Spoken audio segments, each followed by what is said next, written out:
అందరికీ నమస్కారం. ఆధ్యాత్మిక మార్గం ఛానల్‌కి స్వాగతం. తమలపాకు తినడం వల్లనే కాదు, ఇంట్లో పెట్టుకోవడం వల్ల బోలెడు లాభాలుంటాయని మీకు తెలుసా? అవును, ఇంట్లో తమలపాకు మొక్కను పెంచుకుంటే చాలా లాభాలే ఉన్నాయి. హిందూ ధర్మంలో తులసి తర్వాత అంత పవిత్రత కలిగిన మొక్క తమలపాకే. తమలపాకులు లేనిదే పూజలు, వ్రతాలు పూర్తి కావు.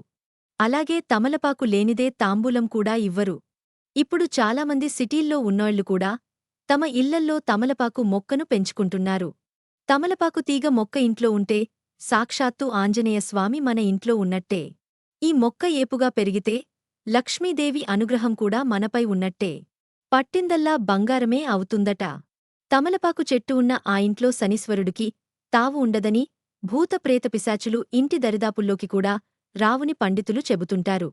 ఇది ఇంటి ఆవరణలో ఉంటే ఎలాంటి గ్రహదోషాలు ఉండవని చెబుతారు. అయితే తమలపాకు చెట్టు ఇంట్లో ఏ దిశలో పడితే ఆ దిశలో ఉంటే ఈ లాభాలన్నీ ఉండవు.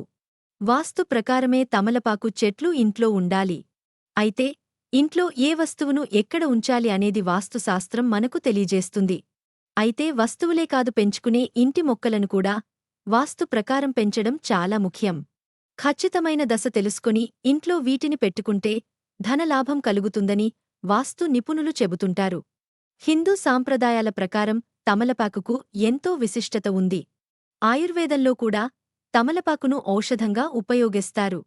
వాస్తుశాస్త్రం ప్రకారం తమలపాకు ఈ మొక్కను ఇంటికి తూర్పు వైపు ఉంచితే చాలా మంచిదట. ఈ మొక్క బాగా పెరగాలంటే సూర్యరశ్మి బాగా తగిలే చోట పెట్టాలి.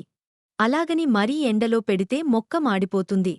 వాటర్ కంటెంట్ ఎక్కువగా ఉండే తమలపాకుల్లో vitamin C, calcium, riboflavin, thiamine, niacin, carotene వంటి విటమిన్లు పుష్కలంగా ఉంటాయి. ఇందులో తక్కువ మెత్తల్లో కొవ్వులు ఉంటాయి. తమలపాకు నమలడం వల్ల జీర్ణక్రియతో పాటు రక్త ప్రసరణ మెరుగుపడుతుందట. ఇందులో ఉండే విటమిన్లు, పోషకాలు ప్రేగులను క్లీన్ చేస్తాయంట. మైగ్రేన్తో బాధపడేవారు తలనొప్పి వచ్చినప్పుడు ఆకులను తలపై పెట్టుకుంటే ఉపశమనం కలుగుతుంది. చెవి ఇన్ఫెక్షన్లకు తమలపాకు బాగా పనిచేస్తుంది. కొబ్బరి నూనెలో 2 చుక్కల తమలపాకుల రసం కలుపుకుని చెవిలో వేసినా నొప్పి తగ్గుతుంది. ఈ ఆకుల్లో యాంటీ ఇన్ఫెక్షన్ గుణాలు ఎక్కువ. దగ్గుకు బాగా పనిచేస్తుంది. తమలపాకులు, దాల్చిన చెక్క, యాలకులు వేసి మరగబెట్టిన నీటిని వడకట్టి తాగితే దగ్గు తగ్గుతుంది.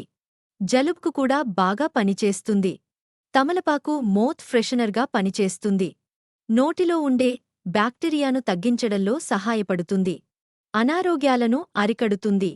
దంతక్షయం నుంచి మీ నోట్లోని దంతాలను కాపాడుతుంది. ఇలా తమలపాకు వల్ల బోలెడు ప్రయోజనాలే ఉన్నాయి. అయితే తమలపాకును కూడా ఔషధాల మాదిరిగానే మితంగా వాడుకోవాలి.